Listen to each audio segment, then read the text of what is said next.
राजर्षी शाहू महाराज यांच्याकडे माणुसकी होती. त्यामुळेच त्यांनी अनेक क्रांतिकारक निर्णय घेतले, जे आज देखील राज्यकर्त्यांच्या बरोबरच शासकीय अधिकारी वर्गासाठी प्रेरणादायी ठरतात.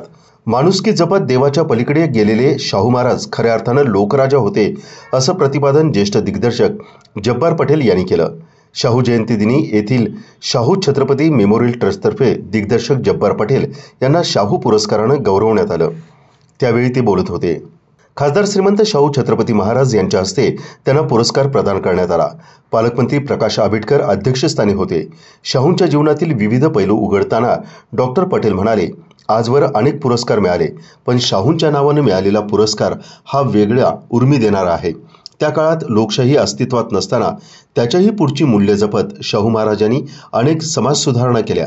त्यासाठी कायदे नियम केले आणि त्याची प्रभावीपणे अंमलबजावणी केली. यंदा शाहू स्मारक भवनाचं नूतनीकरण करण्याचा निर्णय घेतला असून लोकसहभागातून निधी उभारला जाणार असल्याचं ट्रस्टचे अध्यक्ष जिल्हाधिकारी अमोल येडगे यांनी सांगितलं. त्यावर पालकमंत्री प्रकाश आंबेडकर यांनी 5 कोटी रुपयांचा निधी शाहू स्मारक भवनासाठी देण्याची घोषणा केली. 1 लाख रुपये सन्मानचिन्ह, मानपत्र असं शाहू पुरस्काराचं स्वरूप होतं. या पुरस्काराची रक्कम प्रकाश आमटे यांच्या आनंदवन या संस्थेसह अंधश्रद्धा निर्मूलन समितीला देणार असल्याचं जब्बार पटेल यांनी सांगितलं. याबाबतची घोषणा जिल्हाधिकारी येडगे यांनी केली. मानपत्राचं वाचन ट्रस्टचे सचिव मोहिनी चव्हाण यांनी केलं.